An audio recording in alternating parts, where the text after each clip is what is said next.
Jamahan Tuhan bisa mengenai siapa saja. Tuhan bisa menjamahmu saat ini. Dan Tuhan, ketika Tuhan melakukan perkara-perkara, Dia bergerak tanpa kita sadari, tanpa kita sanggup mengerti apa yang Tuhan mau dalam hidup ini. Karena segala sesuatu, momentum itu Tuhan persiapkan untuk apa? Untuk memberi kita tolak ukur, untuk memberi kita nilai kewaspadaan bahwa sewaktu-waktu kehidupan ini sudah sirna, kita akan berkata kepada Tuhan bahwa kita sudah tertulis dalam kitab kehidupan. Manusia yang tertulis dalam kitab kehidupan adalah manusia yang melakukan sebaik-baiknya perintah Tuhan. Artinya manusia ini lebih mementingkan dan lebih menghormati apa yang Tuhan taruh dalam hidupnya. Perbuatan yang baik, perbuatan yang tidak merugikan orang lain, bahkan perbuatan yang tidak menghakimi orang lain. Apapun yang bisa terjadi dalam kehidupan ini, seperti kemarin tuh kayak Roh Kudus memberitahu saya bahwa ada seorang yang tergelincir, orang ini sampai kehabisan napas. Dan di situ Tuhan berbicara kepada saya bahwa orang ini harus kita doakan. Orang ini adalah orang yang saleh. Ternyata orang yang saleh itu adalah orang yang selalu ada dalam hadirat Tuhan. Doanya selalu didengar. Apapun ketika dia punya masalah, ada tangan Tuhan yang selalu siap menolong orang ini.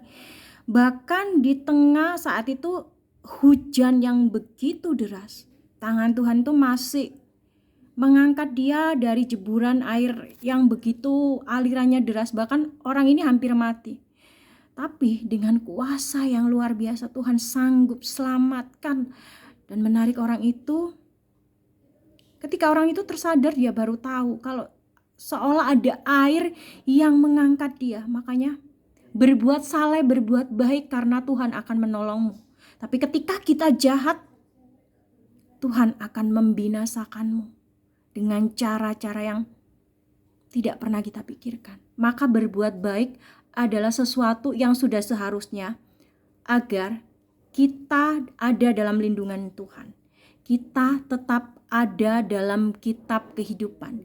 Jadi ketika kita nanti mati, kita harus mempertanggungjawabkan apa yang sudah kita lakukan di dunia ini. Tapi ketika kita banyak berbuat jahat di dunia ini, banyak merugikan orang lain, banyak dosa yang kita lakukan, kita ketika mati tidak tertulis dalam kitab kehidupan. Karena apa? Tuhan tidak melihat ada kebaikan dalam diri kita. Kita akan ada di hari penghakiman.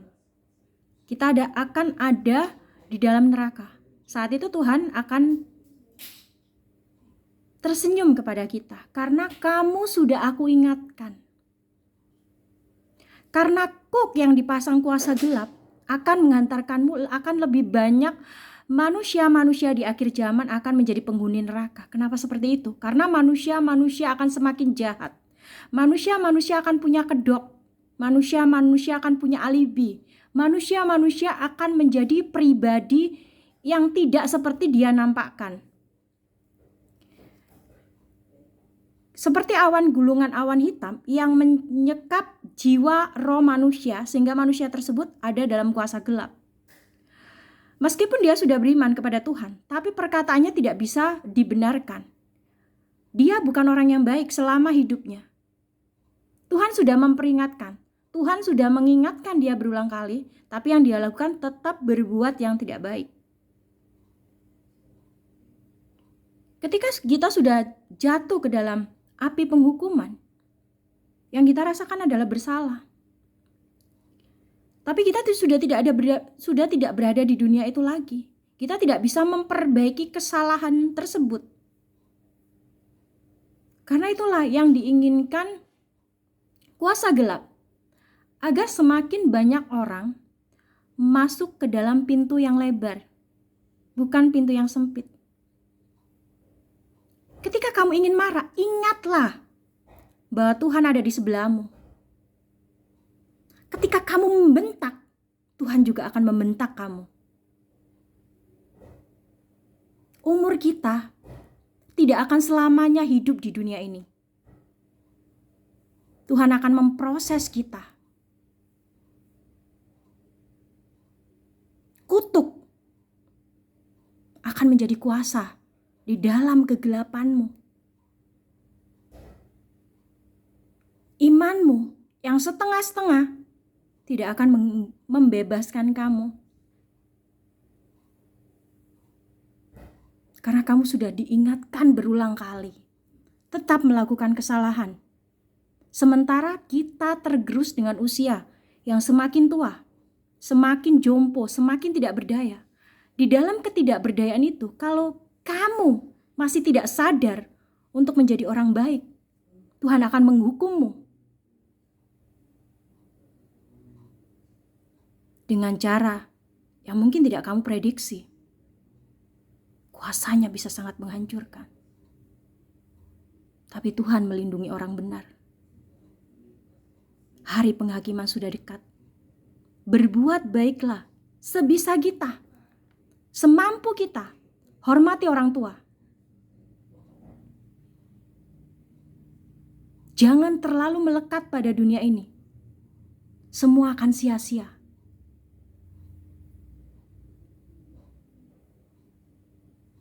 Seperti Tuhan memperlihatkan kepada saya, ada seorang laki-laki yang sudah diingatkan Tuhan untuk berhenti dari perbuatan-perbuatan buruk. Ke klub malam, minum minuman keras, berzina dengan wanita malam.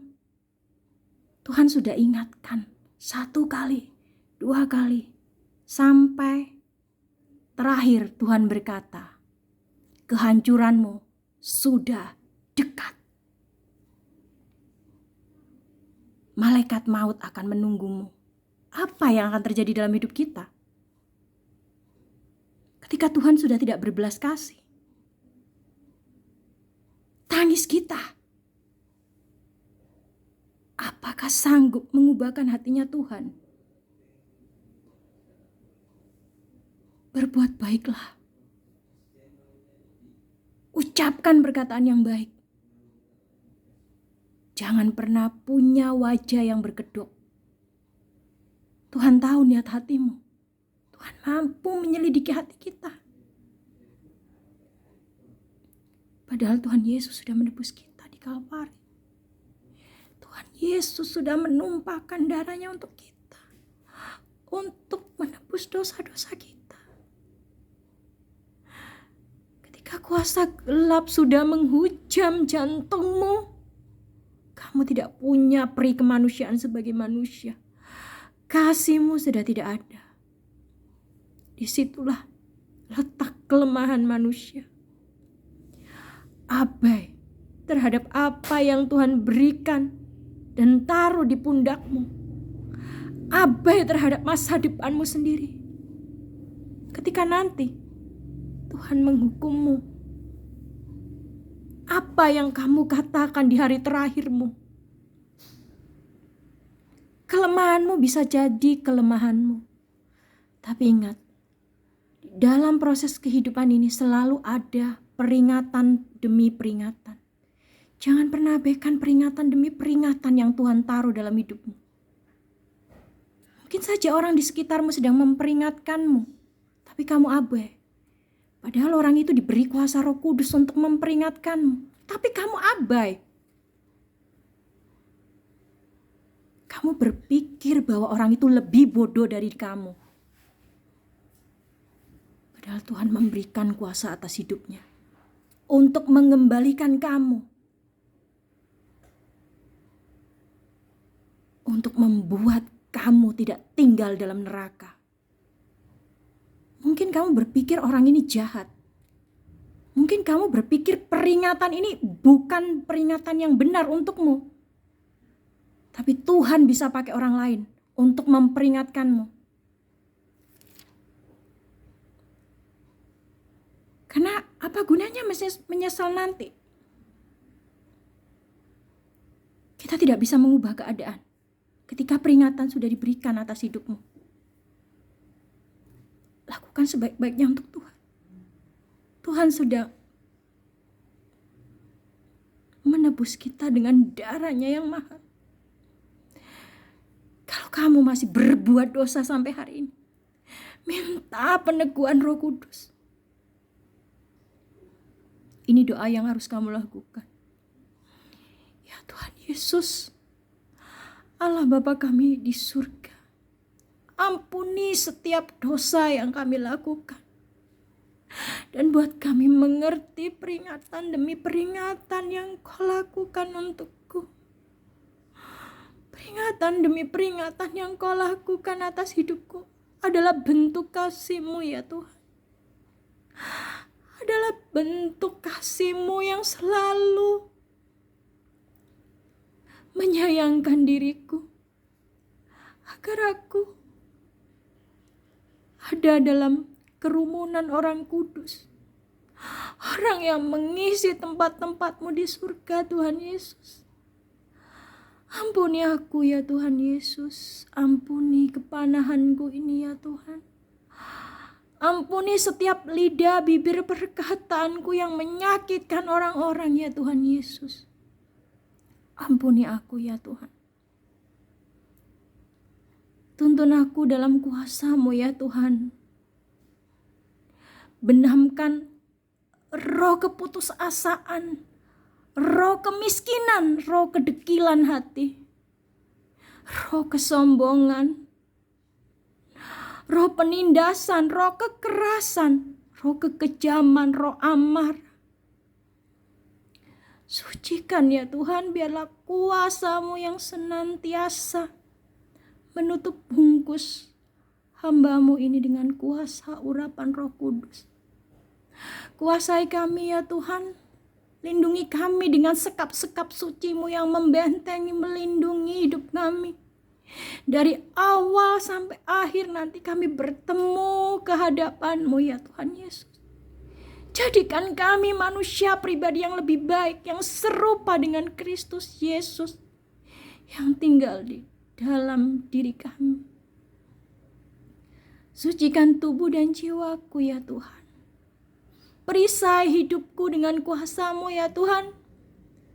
Biar tidak ada kuasa-kuasa gelap yang membungkus hidupku ya Tuhan. Aku serahkan hidup ini sebagai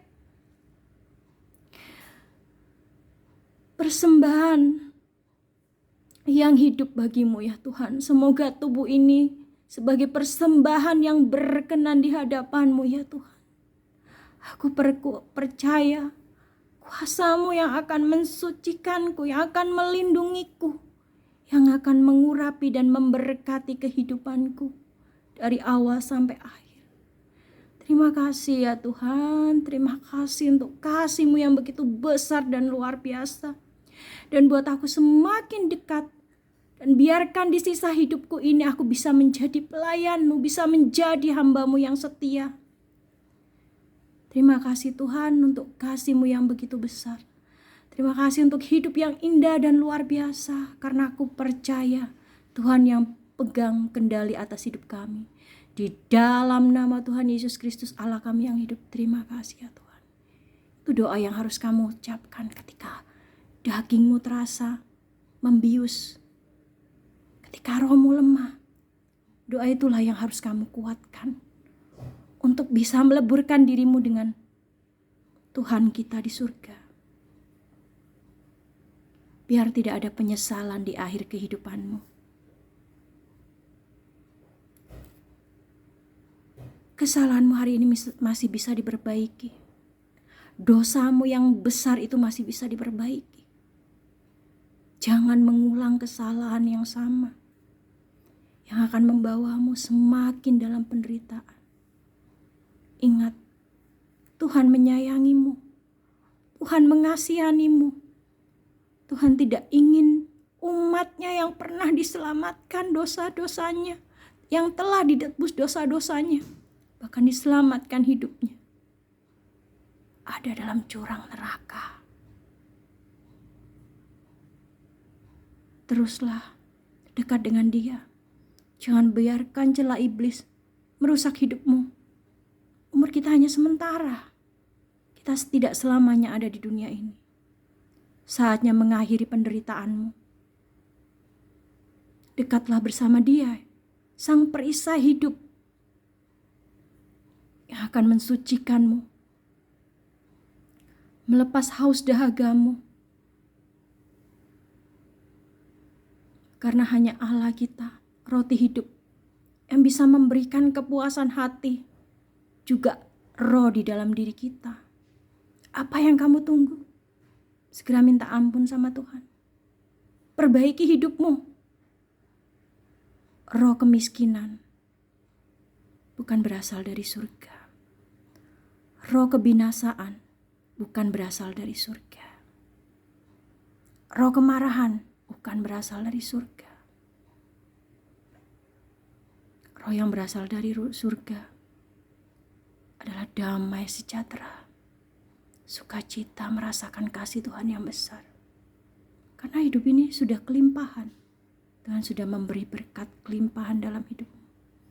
Pergunakan, perbaiki hidupmu. Jangan jadi bebal. Jangan jadi terlampau bodoh untuk tidak mengerti maksud Tuhan. Jangan terlampau naif. Jangan terlalu sombong. Jangan terlalu menganggap diri kita hebat atau besar.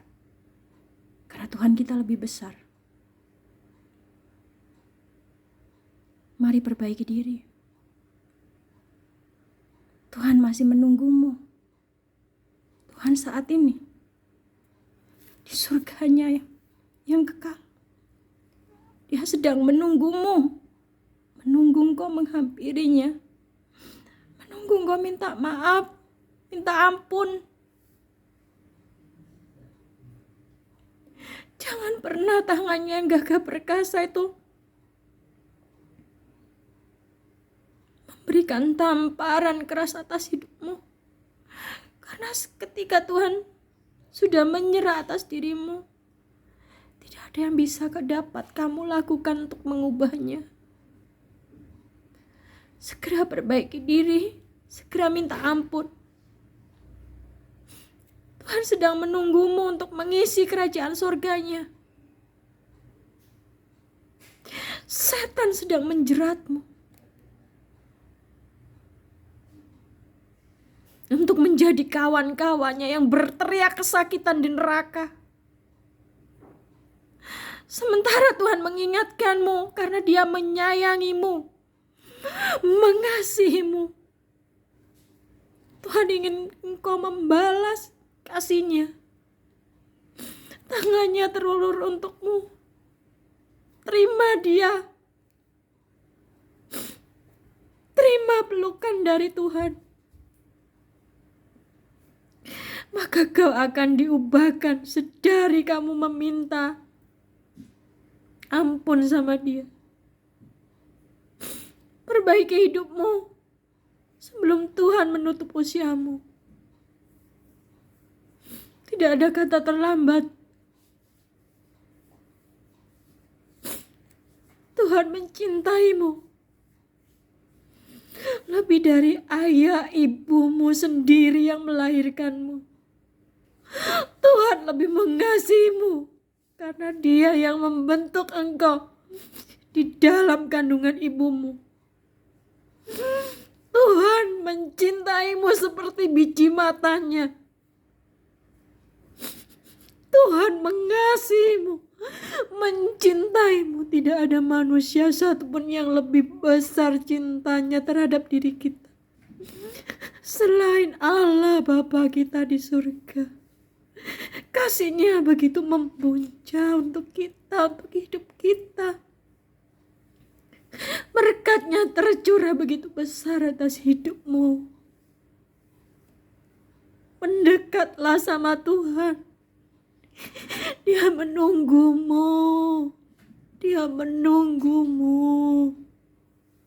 Kasih-Nya begitu besar. Kasih-Nya akan dunia ini begitu besar. Cinta Tuhan begitu hebat. Dia setia.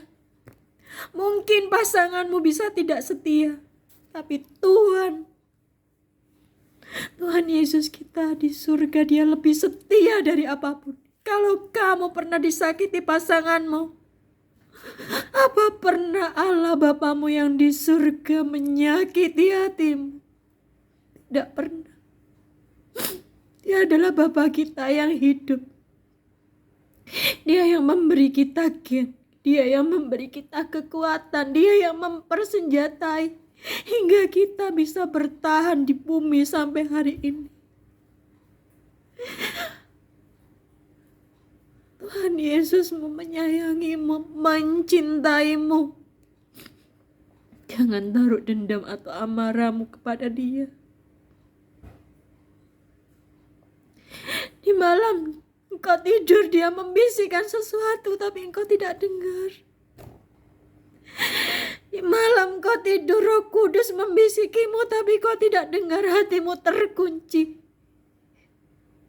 Karena kamu menganggap semua ini adalah sebuah kebodohan. Tapi Tuhan, Dia memahamimu, mengerti isi hatimu. Kembalilah pada Dia. Dia orang yang mencintaimu lebih dari orang tuamu sendiri. Yang lebih setia dari pasanganmu sendiri. Kamu mungkin pernah dimanfaatkan oleh pasanganmu. Hartamu mungkin pernah dikuras habis oleh pasanganmu. Tapi Tuhan justru memberkatimu. Ketika kamu sakit, siapa yang menyembuhkan? Tuhan yang datang menyembuhkan.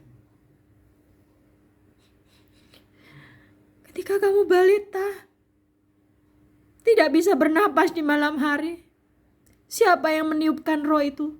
Tuhan. Dia Bapamu. Bapa yang membentukmu sedari dulu, yang menunggumu hadir di dunia ini.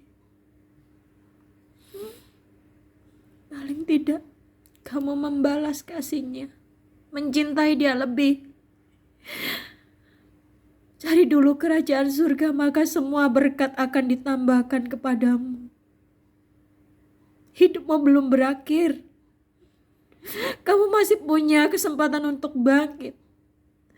Karenalah Bapa kita menjanjikan hidup yang penuh keberlimpahan di dalam Dia. Jangan pernah menyepelekan Dia. Nikmati kasih-Nya. Semakin kamu dekat, semakin kamu mencintainya, kamu akan dihujani berkat. Siap-siap kamu akan dihubahkan hidup yang penuh keberlimpahan,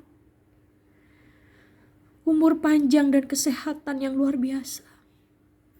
Taruh hatimu kepada Dia. Letakkan kuatirmu di kakinya.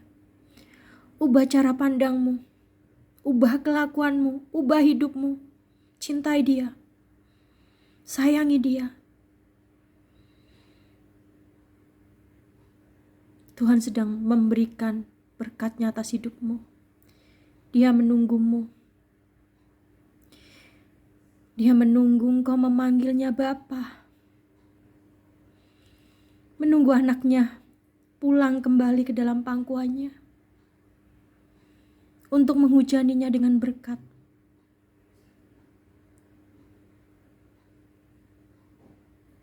Tuhan selalu menyayangimu. Dan Tuhan setia kepada kamu. Cintanya yang besar untuk hidupmu, itu adalah hadiah terbesar. Hadiah yang mahal. Terima kasih Tuhan Yesus. Terima kasih untuk cintamu dan berkat-Mu yang luar biasa. Terima kasih Tuhan.